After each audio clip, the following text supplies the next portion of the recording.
ಎಲ್ಲರಿಗೂ ನನ್ನ ನಮಸ್ಕಾರಗಳು।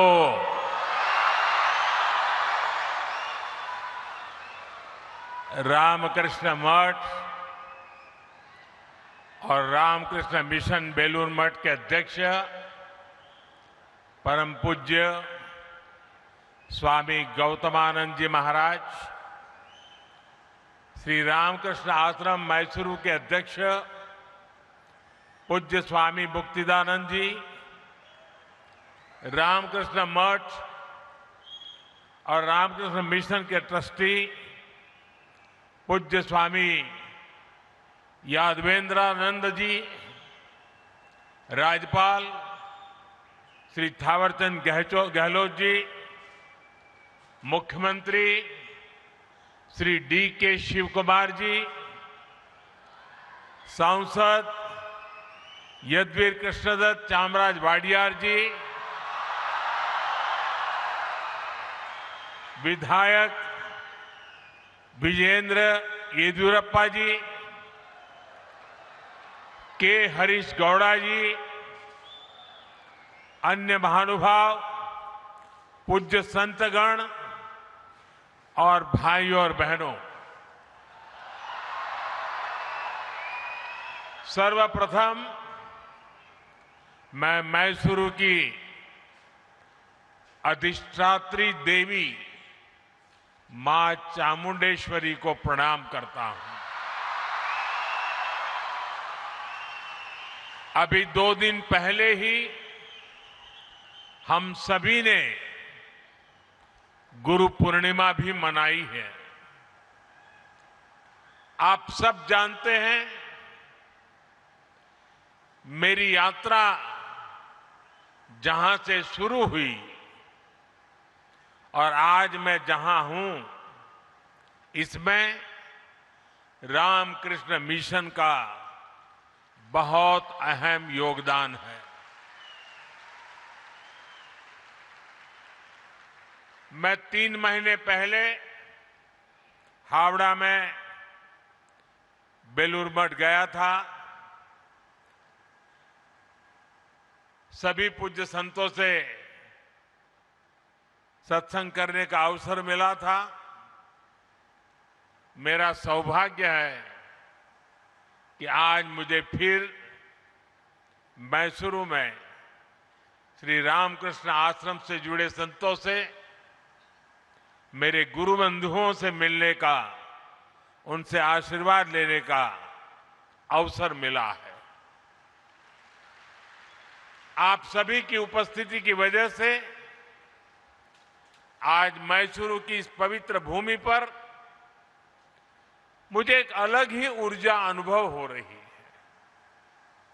मैं आप सभी संतों के चरणों में सादर प्रणाम करता हूं। साथियों, मैसूरू भारत की अनादि सांस्कृतिक चेतना का केंद्र रहा है। यहां के मंदिर, यहां की परंपराएं और उत्सव, मैसूरू का दशहरा, यहां के भव्य महल, इसका संगीत और साहित्य, भारत की विरासत इस शहर के कण कण में रची बसी है। और ये देखकर बहुत संतोष मिलता है कि इस शहर ने इस विरासत को उसी कुशलता से सहेजा भी है, संवारा भी है। श्री रामकृष्ण आश्रम और स्वामी विवेकानंद जी की स्मृतियां भी मैसूरू की विरासत का ही एक समृद्ध हिस्सा है। कुछ देर पहले मैं उस ऐतिहासिक भवन में भी गया था जहां स्वामी विवेकानंद जी ने अपने प्रवास के दौरान कुछ समय बिताया था। कर्नाटका के कितने ही विद्वान और मनीषी इस स्थान से जुड़े रहे हैं। राष्ट्र कवि कुवेंपु जैसे महापुरुष जब मैसूर में थे, उनका भी रामकृष्ण आश्रम से गहरा जुड़ाव था।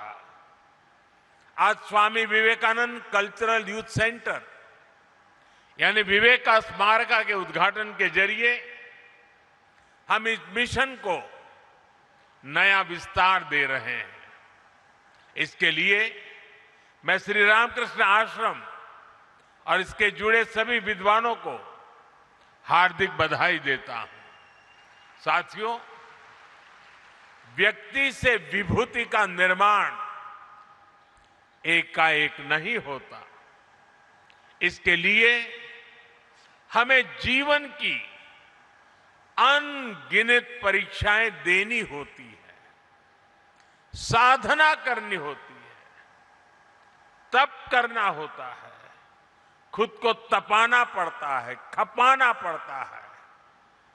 ख्याति के बाद तो संसार पीछे खड़ा होता है, लेकिन तप के समय महान विभूतियों को पहचानना आसान नहीं होता।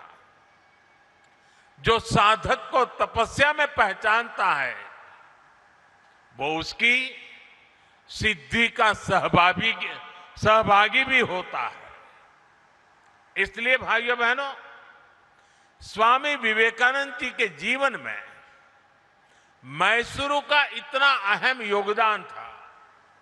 करीब 130 वर्ष पहले स्वामी जी एक युवा सन्यासी के रूप में भ्रमण करते हुए मैसूरू आए थे। तब उनकी प्रसिद्धि वैसी नहीं थी, लेकिन विचार उतने ही ऊंचे थे। उस समय उन्हें जिन लोगों ने पहचाना, जो उनके साथ जुड़े, उनमें से एक प्रमुख नाम मैसूरू के तत्कालीन महाराजा के भी था। जब स्वामी विवेकानंद जी अमेरिका में थे, तो उन्होंने वहां से मैसूरू के तत्कालीन महाराजा को एक पत्र लिखा था। उसमें उन्होंने स्वयं महाराजा के सहयोग का उल्लेख किया था। साथियों, स्वामी विवेकानंद जी ने भारतीय चेतना को आत्मसात किया था।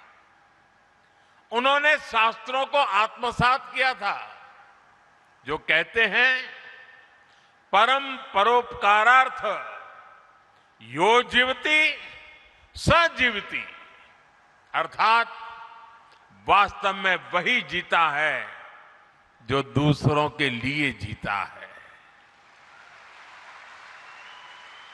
इसी मंत्र पर चलते हुए मैसूरू के इस श्री रामकृष्ण आश्रम ने पिछले वर्ष अपने 100 साल पूरे किए हैं।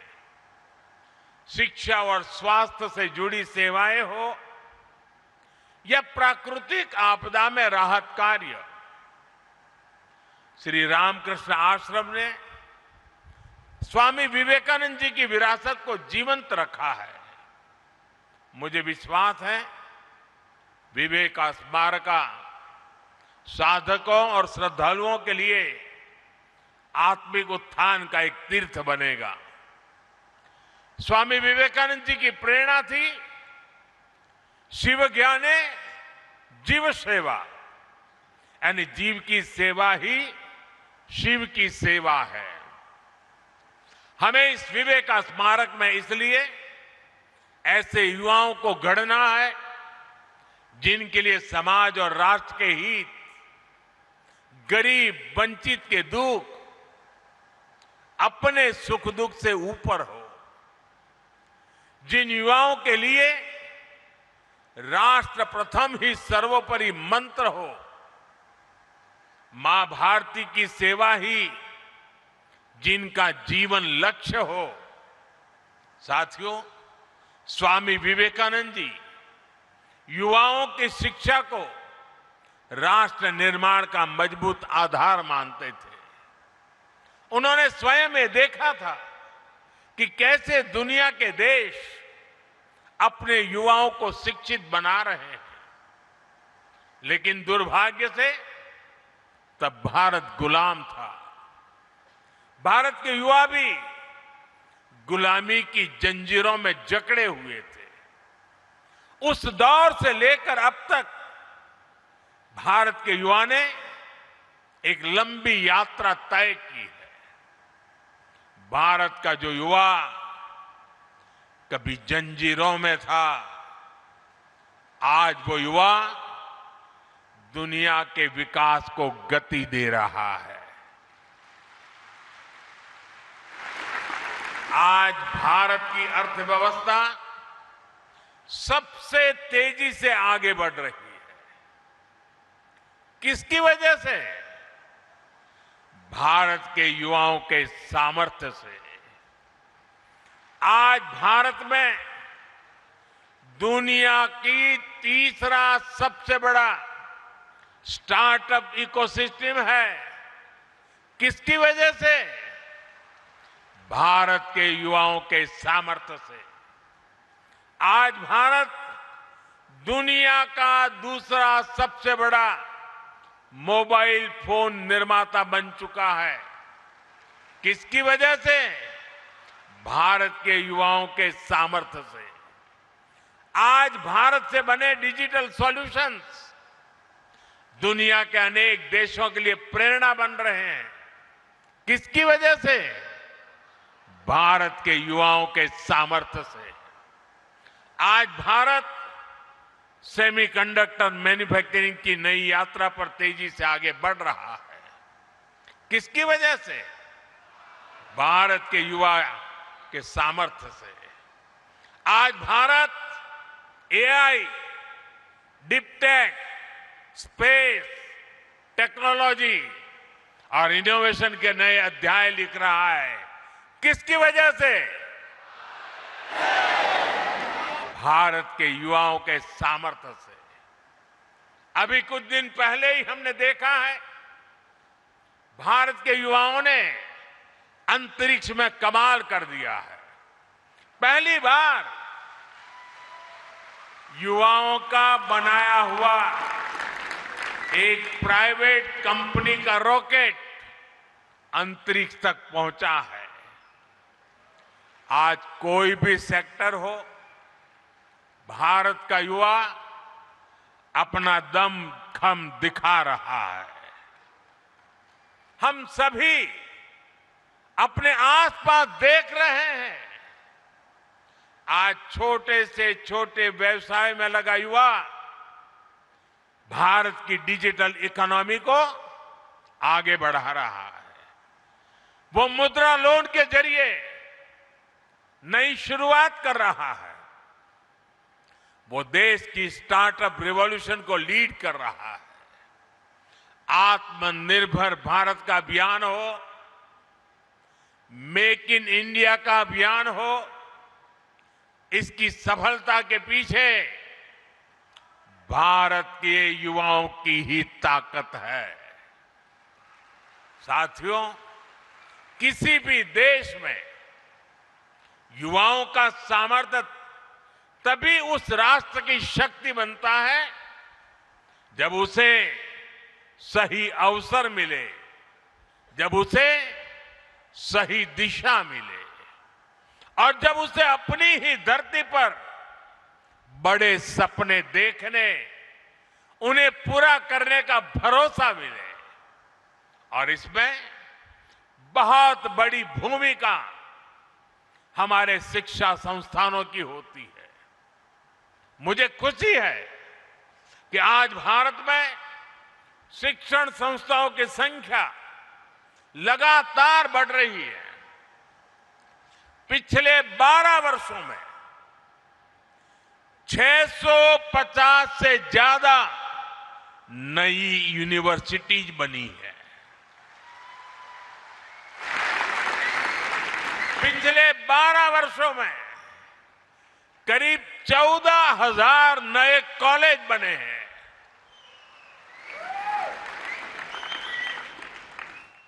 4,000 से ज्यादा नई आईटीआई बनाई गई है।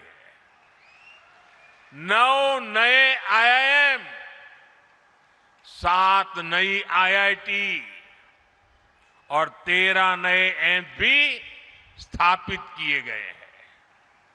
आज देश में MBBS की सीटें करीब 1,40,000 हो चुकी है। मेडिकल कॉलेजों की संख्या बढ़कर 823 हो गई है। साथियों, एक और हम एजुकेशन इंफ्रास्ट्रक्चर को मॉडर्नाइज कर रहे हैं, साथ ही शिक्षा व्यवस्था को भी आधुनिक जरूरतों के हिसाब से ढाला जा रहा है। नेशनल एजुकेशन पॉलिसी भारत के युवाओं को 21वीं सदी के अनुरूप तैयार करने का माध्यम बन रही है। साथियों, स्कूली शिक्षा में भी बड़े स्तर पर काम हुआ है। देश भर में 14,000 से ज्यादा PM श्री स्कूल विकसित किए गए हैं। शिक्षा केवल किताबी न रहे, बच्चों में इनोवेशन और साइंटिफिक टेम्परामेंट विकसित हो, इसके लिए 10,000 से ज्यादा अटल टिंकरिंग लैब स्थापित हुई है। साथियों, स्वामी विवेकानंद जी राष्ट्र उत्थान के लिए शिक्षा के साथ साथ समानता को भी उतना ही अहम मानते थे। शिक्षा में भेदभाव न हो, अवसरों में भेदभाव न हो, आज ये देश का विजन बन गया है। आज बेटियां भी सैनिक स्कूलों में एडमिशन ले रही हैं। NDA में बेटियां राष्ट्र के लिए योगदान दे रही है। आज मेडिकल और इंजीनियरिंग जैसी पढ़ाई मातृभाषा में करने की सुविधा हो गई है। इससे भाषा के आधार पर अवसरों में होने वाले भेदभाव पर लगाम लग रही है। साथियों, युवा शक्ति का स्वास्थ्य, अनुशासित और आत्मविश्वास से भरे रहना उतना ही जरूरी है। जो देश खेलों को महत्व देते हैं, वहां के युवाओं में इन तीनों गुणों का तेजी से विकास होता है। इसलिए आज खेलों को राष्ट्र निर्माण की एक महत्वपूर्ण धारा के रूप में देखा जा रहा है। खेलो India, youth games, university games, para games और विंटर गेम्स जैसे आयोजनों ने देश भर के युवाओं को अपनी प्रतिभा दिखाने का मंच दिया है। आज देश भर में आधुनिक स्पोर्ट्स इंफ्रास्ट्रक्चर का विस्तार हो रहा है। खेलो इंडिया सेंटर के माध्यम से सुविधाएं बढ़ रही है। गांवों से लेकर छोटे शहरों तक नई प्रतिभाओं की पहचान की जा रही है। और साथियों, आज इस अभियान के परिणाम भी साफ साफ दिखाई दे रहे हैं। अंतर्राष्ट्रीय खेल प्रतियोगिताओं में भारत का प्रदर्शन बेहतर होता जा रहा है। हमारे खिलाड़ी नए नए कीर्तिमान बना रहे हैं। हमारी बेटियां देश का गौरव बढ़ा रही हैं। साथियों, स्वामी विवेकानंद जी की तरह हमें विवेक का स्मारक बड़े उद्देश्य के लिए कार्य करने की प्रेरणा देता है। ऐसे स्थान पर मैं हमारे युवाओं से आग्रह करना चाहता हूं। साथियों, मैसूरू को अक्सर भारत के सबसे स्वच्छ शहरों में स्थान मिला है। मैं इसके लिए यहां के लोगों को हृदय से बधाई देता हूं। क्या इस अवसर पर हम ये संकल्प ले सकते हैं कि भविष्य में स्वच्छता के संकल्प को निरंतर मजबूत करते रहेंगे?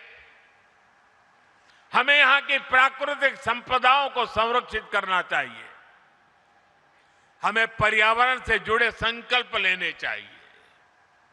हमें पानी की हर बूंद बचाने के लिए मिशन मोड में काम करना होगा। साथियों, आज ही यहां वाल्मीकि रामायण के कन्नड़ा अनुवाद का विमोचन भी हुआ है। मैं कन्नड़ा भाषा से जुड़ी एक अपील भी करना चाहता हूं। कर्नाटका महान लेखक और कवियों की धरती है। कन्नड़ा भाषा, कन्नड़ा भाषी लोग हमेशा से पढ़ने की संस्कृति के लिए जाने जाते हैं। स्मार्टफोन के इस युग में इस स्वभाव को और बढ़ावा मिलना चाहिए। क्या हम युवा पीढ़ी को कन्नड़ा साहित्य से गहराई से जुड़ने के लिए प्रेरित कर सकते हैं? साथियों, मैसूरू अपने सिल्क, चंदन और हस्तशिल्प के लिए प्रसिद्ध है। जब भी हम किसी को उपहार दें तो क्या हम ये सुनिश्चित कर सकते हैं कि वो किसी भारतीय के हाथों और पसीने से बनी चीज हो? इससे हमारी संस्कृति को बढ़ावा मिलेगा, साथ ही एक और परिवार को आर्थिक सहायता भी मिलेगी। साथियों, स्वामी विवेकानंद जी ने जिस तरह के भारत का सपना देखा था, उसे पूरा करने का दायित्व आज की पीढ़ी पर है। मुझे विश्वास है विवेका स्मारक इसके लिए एक ऊर्जा स्रोत का काम करेगा। मैं एक बार फिर यहां एकत्र पूज्य संतजनों, गुरुबंधुओं और मैसूरू के लोगों को नमन करते हुए मेरी वाणी को विराम देता हूं। आप सबका बहुत बहुत धन्यवाद।